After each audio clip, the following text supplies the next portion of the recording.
Hello बच्चों, madam की पाठशाला में आपका स्वागत है। मैं हूं आपकी मैडम सरिता, लेकर एक और नई वीडियो जो क्लास 9th की है और पाठ का नाम है एवरेस्ट मेरी शिखर यात्रा। एवरेस्ट अभियान दल 7 मार्च को दिल्ली से काठमांडू के लिए हवाई जहाज से चल दिया। एक मजबूत अग्रिम दल बहुत पहले ही चला गया था, जिससे कि वह हमारे बेस कैंप पहुंचने से पहले दुर्गम हिमपात के रास्ते को साफ कर सके। अब ये पाठ बचेंद्री पाल ने अपनी जो एक किताब लिखी है अपने बारे में, अपनी यात्रा के बारे में, उसका ही एक अंश है। उसी किताब में से एक अंश लिया गया है और जिसमें बचेंद्री पाल अपनी यात्रा के बारे में सारा बता रही हैं कि उन्होंने कैसे कैसे एक्सपीरियंसेस वहां पे फेस किए और क्या क्या उन्होंने किया। तो वो बता रही हैं कि जो उनका एवरेस्ट का अभियान दल था, एवरेस्ट की ओर जाने वाला जो दल था वो 7 मार्च को दिल्ली से कहाँ के लिए निकला? काठमांडू के लिए। और एक मजबूत अग्रिम दल, अग्रिम का मतलब होता है जो आगे चलने वाला दल है, वो बहुत पहले चला गया था। कि क्यों चला गया था? जिससे कि वह हमारे हमारे मतलब बचेंद्री पाल और उसके दल के बेस कैंप पहुंचने से पहले दुर्गम हिमपात के रास्ते को, दुर्गम होता है जो बहुत, जहां पहुंचना बहुत कठिन हो, उस, और हिमपात का मतलब होता है बर्फ गिरना। जब बर्फ गिरने के बाद जो रास्ता दुर्गम हो जाता है, जिसे आप नहीं पार कर सकते, उस रास्ते को साफ कर सके। तो नमचे बाजार शेरपा लैंड का एक सर्वाधिक महत्वपूर्ण नगरीय क्षेत्र है। अधिकांश शेरपा इसी स्थान तथा यहीं के आसपास के गांवों के होते हैं। यह नमचे बाजार ही था जहां से मैंने सर्वप्रथम एवरेस्ट को निहारा, जो नेपालियों में सागर माथा के नाम से प्रसिद्ध है। मुझे यह नाम अच्छा लगा। अब जो भी इसमें नाम आएंगे उनको जरा ध्यान से देखना, क्योंकि बाद में लेसन के एंड में जो क्वेश्चन आंसर्स होंगे वो इनसे रिलेटेड होंगे। तो जिस भी जगह का नाम आ रहा है, जो भी नाम आ रहा है, उनको बड़े ध्यान से आप देखना। बाजार का क्या नाम आ रहा है? नमचे बाजार। और वो क्या था? शेरपा लैंड का एक सर्वाधिक महत्वपूर्ण नगरीय क्षेत्र था। ठीक है। नमचे बाजार था जहां से मैंने मतलब बचेंद्री पाल ने सर्वप्रथम सबसे पहले एवरेस्ट को देखा था, जो नेपालियों में सागर माथा के नाम से प्रसिद्ध है। अब आपको क्वेश्चन पूछा जाए सागर माथा क्या है, तो सागर माथा आप क्या बोलोगे? कि जिस पॉइंट से सर्वप्रथम एवरेस्ट को निहारते हैं नमचे बाजार से, तो वो जो था वो ही नेपालियों में सागर माथा के नाम से प्रसिद्ध है। मुझे ये नाम अच्छा लगा। एवरेस्ट की तरफ गौर से देखते हुए मैंने एक भारी बर्फ का बड़ा फूल, बर्फ के बड़े फूल को क्या बोलते हैं? प्लूम, देखा, जो पर्वत शिखर पर लहराता एक ध्वज सा लग रहा था। ध्वज क्या होता है? झंडा। तो वो बचेंद्री को कैसा लगा? जैसे पर्वत के शिखर पर एक कोई झंडा लहरा रहा हो, ऐसा उसको वो भारी बर्फ का बड़ा फूल लगा। मुझे बताया गया कि यह दृश्य शिखर की ऊपरी सतह के आसपास 150 किलोमीटर अथवा इससे भी अधिक की गति से हवा चलने के कारण बनता था, क्योंकि तेज हवा से सूखा बर्फ पर्वत पर उड़ता रहता था। बर्फ का यह ध्वज 10 किलोमीटर या इससे भी लंबा हो सकता था। शिखर पर जाने वाले प्रत्येक व्यक्ति को दक्षिण पूर्वी पहाड़ी पर इन तूफानों को झेलना पड़ता था। अब देखो कितनी गति है, 150 किलोमीटर की गति से हवा चल रही है और जो बर्फ सूखी हुई है वो पर्वत पे उड़ रही है। वो उड़ती हुई बर्फ ही क्या बना रही है? बर्फ का ध्वज बना रही है। ध्वज मीन्स झंडा बना रही है। और ये कितना लंबा हो सकता है? 10 किलोमीटर। तो जो भी शिखर पर जाने वाला हर व्यक्ति है, उसको दक्षिण पूर्वी पहाड़ी पर इन तूफानों को झेलना ही पड़ता है, विशेषकर जब मौसम खराब हो। यह मुझे डराने के लिए काफी था। फिर भी मैं एवरेस्ट के प्रति विचित्र रूप से आकर्षित थी और इसकी कठिनतम चुनौतियों का सामना करना चाहती थी।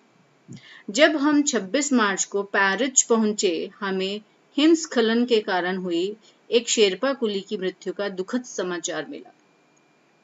अब गजेंद्रीवाल जब 26 मार्च को पेरिस पहुंचे, तो हिमस्खलन क्या होता है? जब बर्फ टूटती है और उसके कारण जो चट्टानें खिसकती हैं उसको बोलते हैं हिमस्खलन। उसके कारण क्या हुआ? जब बर्फ टूटती हुई नीचे आके गिरी तो एक जो शेरपा कुली था उसकी मृत्यु हो गई और उसका समाचार इन लोगों को मिला। खुम्बू हिमपात पर जाने वाले अभियान दल के रास्ते के बाईं तरफ सीधी पहाड़ी के धसकने से लोहत्से की ओर से एक बहुत बड़ी बर्फ की चट्टान नीचे खिसक आई थी। अब किस तरह से हुआ ये हिमस्खलन, वो बताया गया कि खुम्बू हिमपात पर जाने वाला जो अभियान दल था, उनके रास्ते में जो बाईं तरफ सीधी पहाड़ी थी वो धसक गई थी और लोहत्से, वो भी एक जगह का नाम है, वहां से एक बहुत बड़ी बर्फ की चट्टान नीचे खिसक आई। 16 शेरपा कुलियों के दल में से एक की मृत्यु हो गई और 4 घायल हो गए थे। इस समाचार के कारण अभियान दल के सदस्यों के चेहरों पर छाए अवसाद को देखकर हमारे नेता कर्नल खुल्लर ने स्पष्ट किया कि एवरेस्ट जैसे महान अभियान में खतरों को और कभी-कभी तो मृत्यु भी आदमी को सहज भाव से स्वीकार करनी चाहिए। इनके नेता कौन थे? अब ये नेता का नाम क्या है? अभियान दल के जो नेता थे, जो अगुवाई कर रहे थे, उनका नाम है कर्नल खुल्लर। तो उन्होंने जब अपने अभियान दल के चेहरों पर क्या देखा, दुख देखा, डर देखा, तो उन्होंने बोला, बहुत स्पष्ट शब्दों में कहा कि अगर तुम्हें इतना महान अभियान, एवरेस्ट पे चढ़ाई करने वाला अभियान चढ़ना है, पूरा करना है, तो तुम्हें खतरों को और तो सामना करना ही पड़ेगा। कभी कभी तो मृत्यु भी आपको सहज भाव से स्वीकार करनी पड़ेगी। उपनेता प्रेमचंद, जो अग्रिम दल का नेतृत्व कर रहे थे, 26 मार्च को पेरिस लौट आए। उन्होंने हमारी पहली बड़ी बाधा खुम्बू हिमपात की स्थिति से हमें अवगत कराया। उन्होंने कहा कि उनके दल ने कैंप 1, जो कि कितने ऊंचाई पर स्थापित था, 6000 मीटर, जो हिमपात के ठीक ऊपर है, वहां तक का रास्ता साफ कर दिया। उन्होंने यह भी बताया कि पुल बनाकर, रस्सियां बांधकर तथा झंडियों से रास्ता चिन्हित कर सभी बड़ी कठिनाइयों का जायजा ले लिया गया है। उन्होंने इस पर भी ध्यान दिलाया कि ग्लेशियर क्या है, बर्फ की नदी है और बर्फ का गिरना अभी जारी है। हिमपात में अनियमित और अनिश्चित बदलाव के कारण अभी तक के किए गए सभी काम व्यर्थ हो सकते हैं। हिमपात में अनियमित और अनिश्चित बदलाव का मतलब कि जो बर्फ गिर रही है वो कब तक होगी या कब रुक जाएगी, कितना होगी, ये सारा हम कुछ नहीं कह सकते। और उसकी वजह से जितने भी उन्होंने ऊपर जितने भी वो व्यवस्थाएं कर कर आए हैं, रस्सियां बांधी हैं, झंडियों से रास्ता चिन्हित किया है, पुल बनाया है, तो वो सारे काम जितने भी किए हैं वो क्या हो सकते हैं, बेकार हो सकते हैं और हमें रास्ता खोलने का काम दोबारा करना पड़ सकता है। बेस कैंप में पहुंचने से पहले हमें एक और मृत्यु की खबर मिली। जलवायु अनुकूल न होने के कारण एक रसोई सहायक की मृत्यु हो गई थी। जलवायु अनुकूल न होने का मतलब है कि जब हम अपने शहर में या नीचे होते हैं तो वहां पर जो एटमॉस्फेयर है वो डिफरेंट होता है और जैसे जैसे हम ऊंचाई पर जाते हैं ऑक्सीजन कम होती है और बहुत सारी परिस्थितियां ऐसी होती हैं जिन्हें हम फेस नहीं कर पाते हैं, तो हमारा जो शरीर है उन चेंजेस को नहीं एक्सेप्ट कर पाता, तो उससे क्या होता है, कई बार कई लोगों की मृत्यु भी हो जाती है। और इसी वजह से उनके एक रसोई सहायक मतलब जो खाना बनाने में जो हेल्पर था, हेल्प करता, उसकी मृत्यु हो गई थी। निश्चित रूप से हम आशाजनक स्थिति में नहीं चल रहे थे। एवरेस्ट शिखर को मैंने पहले 2 बार देखा था, लेकिन एक दूरी से। मैंने means Bachendri Pal. Base camp पहुंचने पर दूसरे दिन मैंने एवरेस्ट पर्वत तथा इसकी अन्य श्रेणियों को देखा। मैं भुनचंकी होकर खड़ी रह गई और एवरेस्ट, लोत्से और नुत्से की ऊंचाइयों से घिरी बर्फीली टेढ़ी मेढ़ी नदी को निहारती रही। हिमपात अपने आप में एक तरह से बर्फ के खंडों का अव्यवस्थित ढंग से गिरना ही था। अब बताया कि हिमपात क्या होता है, कि बर्फ के जो खंड हैं वो जब अव्यवस्थित मतलब बिना किसी ढंग से गिरे, छोटे बड़े किसी भी तरह से गिर जाएं, तो वो क्या कहलाता है, हिमपात। हमें बताया गया कि ग्लेशियर के बहने से अक्सर बर्फ में हलचल हो जाती थी, जिससे बड़ी बड़ी बर्फ की चट्टानें तत्काल गिर जाया करती थी। तत्काल मीन्स उसी समय, इमीडिएटली, और अन्य कारणों से भी अचानक प्राय खतरनाक स्थिति धारण कर लेती थी। सीधे धरातल पर दरार पड़ने का विचार और इस दरार का गहरे चौड़े हिमविदर में बदल जाने का मात्र ख्याल ही बहुत डरावना था। अब जब उन्होंने बताया कि ग्लेशियर क्या है, बहती हुई बर्फ की नदी है और उसकी वजह से बर्फ गिर सकती है, तो एकदम से हिमविदर हो सकता है। हिमविदर मतलब क्या, कि बर्फ गहरा चौड़ा हिमविदर, बर्फ टूटी, दरार पड़ी और जिस पे तुम खड़े हो उसी का गहरा चौड़ा हिमविदर बदल सकता है। तो ये जो मात्र ख्याल था वो ही बहुत डरावना था कि जिस जगह हम खड़े हैं वो हमारा जो धरातल है, जो बेस है, वो ही खिसक सकता है। इससे भी ज्यादा भयानक इस बात की जानकारी थी कि हमारे संपूर्ण प्रवास के दौरान हिमपात लगभग 1 दर्जन आरोहियों और कुलियों को प्रतिदिन छूता रहेगा। कि जो ऊपर की बात थी हिमविदर में बदल जाने वाला, वो तो ख्याल डरावना था, इससे ज्यादा और क्या भयानक था कि जितना टाइम हमें ऊपर पहुंचने में लगेगा, उस दौरान जितनी बार भी हमें हिमपात मिलेगा, उस हिमपात से लगभग 1 दर्जन मीन्स 1 दर्जन में 12 लोग, 12 चीजें होती हैं। तो 12 आरोही, आरोही मतलब जो पहाड़ पर चढ़ाई करते हैं, और कुलियों को प्रतिदिन छूता रहेगा, मतलब किसी को भी कभी भी कुछ हो सकता है, एटलीस्ट 12 लोगों को। दूसरे दिन नए आने वाले अपने अधिकांश सामान को हम हिमपात के आधे रास्ते तक ले गए। डॉक्टर मीनू मेहता ने हमें एल्यूमीनियम की सीढ़ियों से अस्थायी पुलों का बनाना, लट्ठों और रस्सियों का उपयोग, बर्फ की आड़ी तिरछी दीवारों पर रस्सियों को बांधना और हमारे अग्रिम दल के अभियांत्रिकी कार्यों के बारे में हमें विस्तृत जानकारी दी। अब क्वेश्चन ये आ सकता है कि उन्हें इन सब चीजों का जानकारी किसने दी? लट्ठों और रस्सियों का उपयोग करना, सीढ़ियों से अस्थायी पुलों का निर्माण करना, बर्फ की आड़ी तिरछी दीवारों पर रस्सियों को बांधना, तो आप उसमें किसका नाम लोगे? डॉक्टर मीनू मेहता का। ठीक है। तीसरा दिन हिमपात से कैंप 1 तक सामान ढोकर चढ़ाई का अभ्यास करने के लिए निश्चित था। रीता गोम्बू तथा मैं साथ साथ चढ़ रहे थे। अब आपने किस चीज का ध्यान रखना है? मैंने आपको पहले भी बोला कि जितने नाम आ रहे हैं उन सब नामों का आपने बहुत ध्यान रखना है कि कौन किसके साथ गया, डॉक्टर किसने क्या समझाया, कर्नल खुल्लर कौन थे, उनके उपनेता का क्या नाम था, उनके बचेंद्री के साथ कौन चढ़ रहा था। तो ये सारी चीजें आपने बहुत ध्यान से सुननी और समझनी और याद रखनी है। रीता गोम्बू तथा मैं साथ साथ चढ़ रहे थे। हमारे पास एक वॉकी टॉकी था जिससे हम अपने हर कदम की जानकारी बेस कैंप पर दे रहे थे। कर्नल खुल्लर उस समय खुश हुए जब हमने उन्हें अपने पहुंचने की सूचना दी, क्योंकि कैंप 1 पर पहुंचने वाली केवल हम 2 ही महिलाएं थी। अंगदोर्जी, लोपसांग और गगन बिस्सा अंततः साउथ कोल पहुंच गए और 29 अप्रैल को 7900 मीटर पर उन्होंने कैंप 4 लगाया। यह संतोषजनक प्रगति थी। अब इतनी निराशावादक स्थितियों के बाद एक आशा की किरण, एक संतोषजनक प्रगति क्या लगी उनको कि जो अंगदोर्जी, लोपसांग और गगन बिस्सा थे वो साउथ कोल पहुंचे और उन्होंने 29 अप्रैल को कैंप 4 लगा दिया, जो कि कितनी हाइट पर था? 7900 मीटर हाइट पर था। जब अप्रैल में मैं बेस कैंप में थी, तेंजिंग अपनी सबसे छोटी सुपुत्री डेकी के साथ हमारे पास आए थे।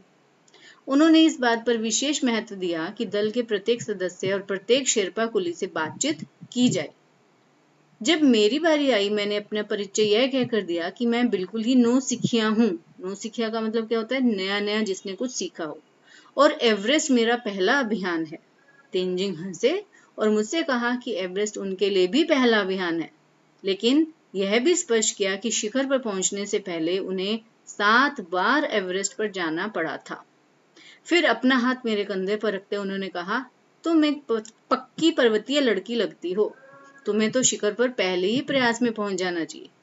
अब इतनी सारी बातें तेंजिंग से सुनने के बाद मेरे अंदर, मतलब बचेंद्री के अंदर, एक अलग ही उत्साह पैदा हुआ कि तेंजिंग के मुंह से आप ये सुन रहे हो कि ये पक्की पर्वतीय लड़की हो, मैंने शिखर एवरेस्ट पर जाने से पहले, मुझे शिखर पर पहुंचने से पहले 7 बार एवरेस्ट जाना पड़ा था और तुम तो पहले ही प्रयास में पहुंच सकती हो। तो बचेंद्री पाल का हौसला बहुत बढ़ गया।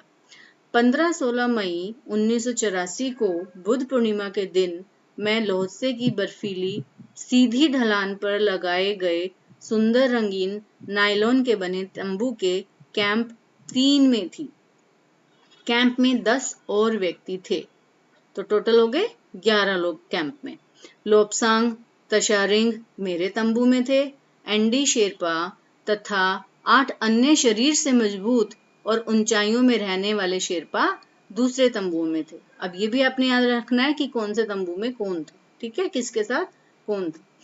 मैं गहरी नींद में सोई हुई थी कि रात में 12:30 बजे के लगभग मेरे सिर के पिछले हिस्से में किसी एक सख्त चीज के टकराने से मेरी नींद अचानक खुल गई और साथ ही एक जोरदार धमाका भी हुआ। तभी मुझे महसूस हुआ कि एक ठंडी, बहुत भारी कोई चीज मेरे शरीर पर से मुझे कुचलती हुई चल रही है। मुझे सांस लेने में भी कठिनाई हो रही थी। यह क्या हो गया था? एक लंबा बर्फ का पिंड हमारे कैंप के ठीक ऊपर लोत्से ग्लेशियर से टूटकर नीचे आ गिरा था और उसका विशाल हिमपुंज बना गया था। हिमखंडों, बर्फ के टुकड़ों तथा जमी हुई बर्फ के इस विशालकाय पुंज ने एक एक्सप्रेस रेलगाड़ी की तेज गति और भीषण गर्जना के साथ सीधी ढलान से नीचे आते हुए हमारे कैंप को तहस नहस कर दिया। भीषण गर्जना मतलब बहुत तेज आवाज के साथ, तहस नहस कर देना मतलब नष्ट कर दिया। वास्तव में हर व्यक्ति को चोट लगी थी।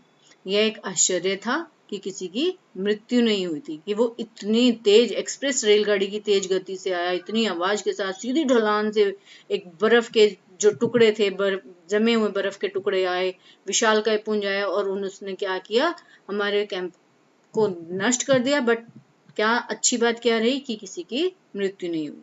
लोब्सांग अपनी स्विस छुरी की मदद से हमारे तंबू का रास्ता साफ करने में सफल हो गए थे और तुरंत ही अत्यंत तेजी से मुझे बचाने की कोशिश में लग गए। थोड़ी सी भी देर का सीधा अर्थ था मृत्यु। अगर वो थोड़ी सी भी देर कर देते तो मेरे बचने के कोई चांसेस नहीं थे। बड़े बड़े हिमपिंडों को मुश्किल से हटाते हुए उन्होंने मेरे चारों तरफ की कड़े जमे बर्फ की खुदाई की और मुझे उस बर्फ की कब्र से निकाल बाहर खींच लाने में वो सफल हो गए।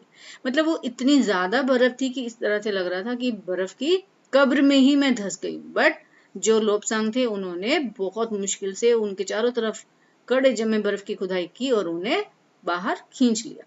सुबह तक सारे सुरक्षा दल आ गए थे और 16 मई को प्रातः 8 बजे तक हम प्राय सभी कैंप 2 पर पहुंच गए थे। जिस शेरपा की टांग की हड्डी टूट गई थी उसे खुद के बनाए स्ट्रेचर पर लिटाकर हम नीचे लाए। हमारे नेता कर्नल खुल्लर के शब्दों में यह इतनी ऊंचाई पर सुरक्षा कार्य का एक जबरदस्त साहसिक कार्य था।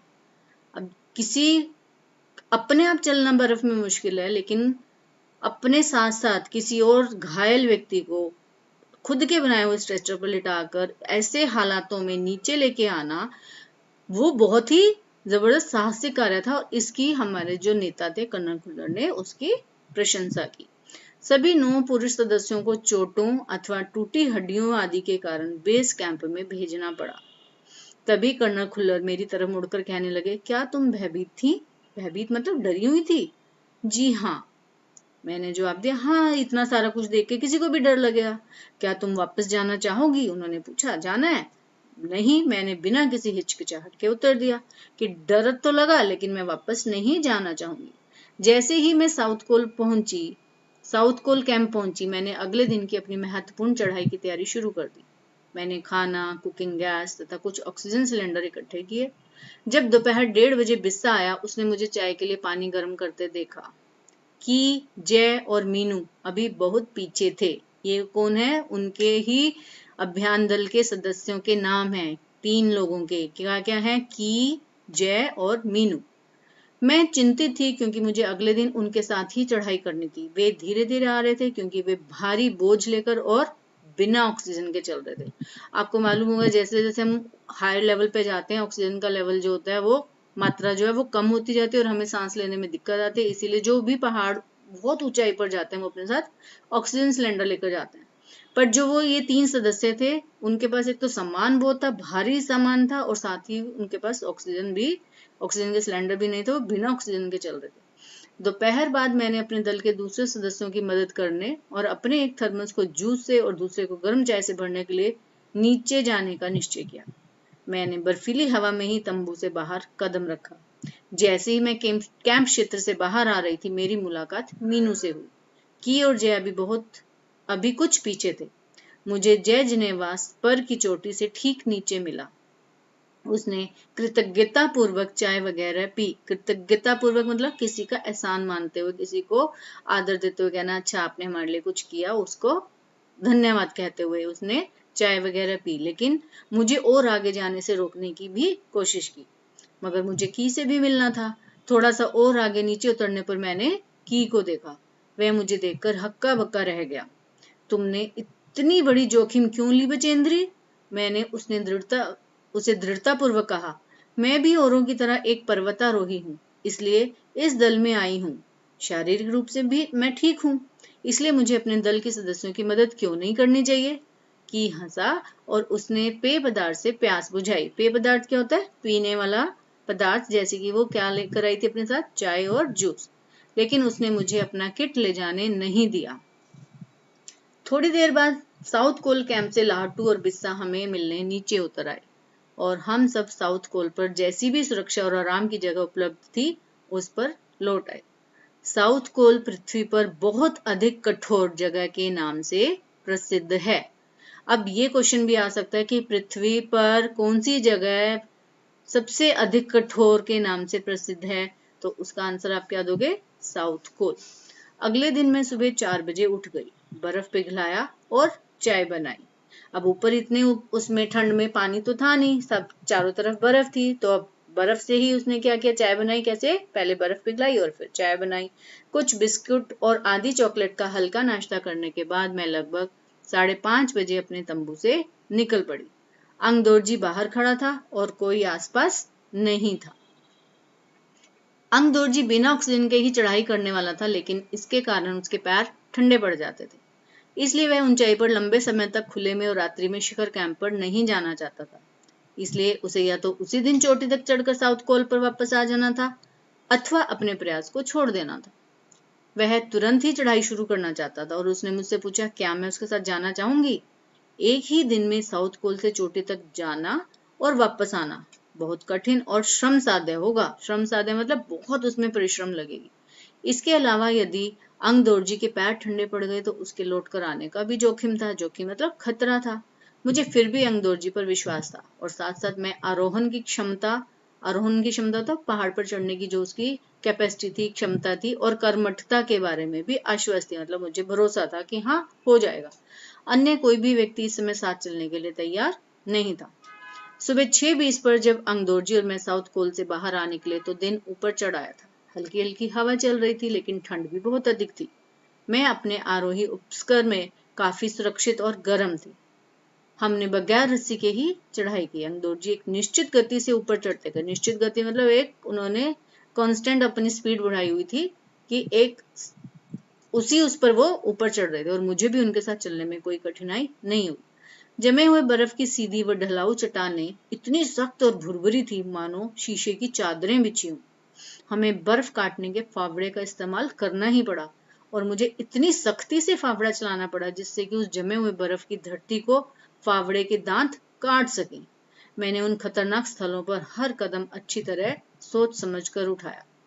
2 घंटे से कम समय में ही हम शिखर कैंप पर पहुंच गए। अंगदोर्जी ने पीछे मुड़कर देखा और मुझसे कहा कि क्या मैं थक गई हूँ? मैंने जवाब दिया, नहीं, जिसे सुनकर वे बहुत अधिक आश्चर्यचकित और आनंदित हुए। उन्होंने कहा कि पहले वाले दल ने शिखर कैंप पर पहुंचने में 4 घंटे लगाए थे और यदि हम इसी गति से चलते रहे, गति मीन्स स्पीड से, तो हम शिखर पर दोपहर 1 बजे तक पहुंच जाएंगे। लाटू हमारे पीछे पीछे आ रहा था और जब हम दक्षिण शिखर के नीचे आराम कर रहे थे, वह हमारे पास पहुंच गया। थोड़ी थोड़ी चाय पीने के बाद हमने फिर चढ़ाई शुरू की। लाटू एक नायलॉन की रस्सी लाया था, इसलिए अंगदोर्जी और मैं रस्सी के सहारे चढ़े, जबकि लाटू एक हाथ से रस्सी पकड़े हुए बीच में चला। उसने रस्सी अपनी सुरक्षा की बजाय हमारे संतुलन के लिए पकड़ी हुई थी। रस्सी क्या होता है एक्चुअली में, रस्सी वो क्यों लेते हैं कि रस्सी को पकड़ के वो बैलेंस बना के चल ले अपनी सुरक्षा के लिए। लेकिन जो लाटू था उसने क्या किया हुआ था, अपनी सुरक्षा के लिए नहीं उसने रस्सी पकड़ी। जब किस लिए पकड़ी हुई थी कि बचेंद्री और जो उनके साथ एक दूसरा अन्य अभियान दल का सदस्य था, उनका बैलेंस खराब ना हो। लाटू ने ध्यान दिया कि मैं इन ऊंचाइयों के लिए सामान्यतः आवश्यक 4 लीटर ऑक्सीजन की अपेक्षा लगभग 2.5 लीटर ऑक्सीजन प्रति मिनट की दर से लेकर चढ़ रही थी। मेरे रेगुलेटर पर जैसे ही उसने ऑक्सीजन की आपूर्ति बढ़ाई, मुझे महसूस हुआ कि सपाट और कठिन चढ़ाई भी अब आसान लग रही थी। अब क्या हुआ, जिस ऊंचाई पर वो चढ़ रहे थे उस चढ़ाई के लिए 4 लीटर ऑक्सीजन की जरूरत होती थी, जबकि जो बचेंद्री है उसके ऑक्सीजन की जो खपत थी वो कितना ले रही थी, 2.5 लीटर प्रति मिनट की दर से। जब लाटू ने ये देखा तो उसने उसके रेगुलेटर पर ऑक्सीजन की आपूर्ति बढ़ा दी, मतलब जितनी चाहिए थी, कितनी चाहिए थी, 4 लीटर। तो जैसे ही उसने वो रेगुलेटर घुमाया, ऑक्सीजन की आपूर्ति बढ़ी, तो बचेंद्री को महसूस हुआ कि ये जो सीधी और मुश्किल चढ़ाई थी वो आसान लग रही है। क्यों? क्योंकि जितना ऑक्सीजन उसे चाहिए था वो अब उसे मिल रहा था। दक्षिणी शिखर के ऊपर हवा की गति बढ़ गई थी। उस ऊंचाई पर तेज हवा के झोंके भुरभुरे बर्फ के कणों को चारों तरफ उड़ा रहे थे, जिससे दृश्यता शून्य तक आ गई थी। दृश्यता मतलब जो तुम सामने देख सको, देखने की जो विजिबिलिटी जो है वो शून्य मतलब कुछ नहीं दिख रहा था। जो भुरभुरे बर्फ के कण चारों तरफ उड़ रहे थे इतनी स्पीड के कारण, तो आसपास का कहीं कुछ नहीं दिख रहा था। अनेक बार देखा कि केवल थोड़ी दूर के बाद कोई ऊंची चढ़ाई नहीं है, ढलान एकदम सीधा नीचे चला गया। मेरी सांस मानो रुक गई थी। मुझे विचार कौंधा कि सफलता बहुत नजदीक है। 23 मई 1984 के दिन दोपहर के 1:07 पर मैं एवरेस्ट की चोटी पर खड़ी थी। एवरेस्ट की चोटी पर पहुंचने वाली मैं प्रथम भारतीय महिला थी। अब ये देखो, ये यहाँ पे फोटो भी दिखाई है बचेंद्री पाल। जब वो एवरेस्ट की चोटी पर पहुंच गई तो वहां पे उन्होंने क्या किया, उसकी खुशी की फोटो भी दिखाई है झंडा लहराते हुए। ठीक है।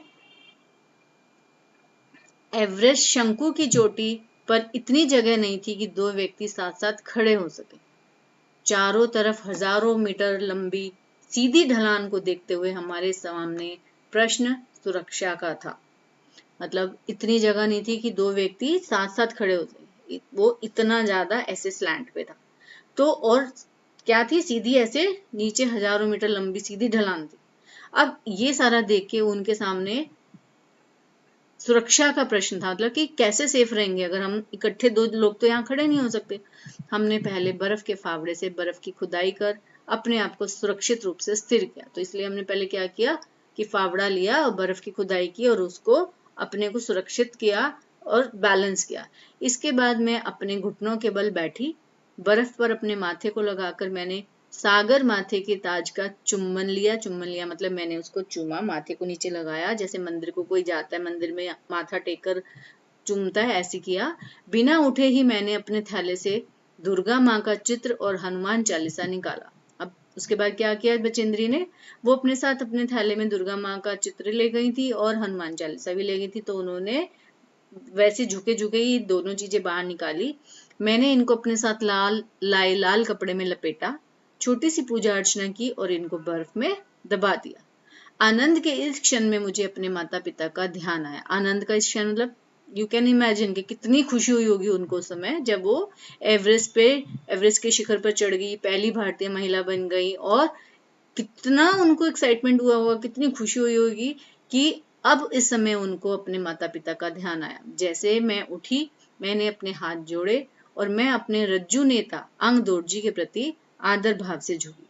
अंग दोर्जी जिन्होंने मुझे प्रोत्साहित किया, प्रोत्साहन देना मतलब किसी को बढ़ावा देना, किसी को एनकरेज करना, और मुझे लक्ष्य तक पहुंचाया। क्या था लक्ष्य? एवरेस्ट की शिखर पर पहुंचना। मैंने उन्हें बिना ऑक्सीजन के एवरेस्ट की दूसरी चढ़ाई चढ़ने पर बधाई दी।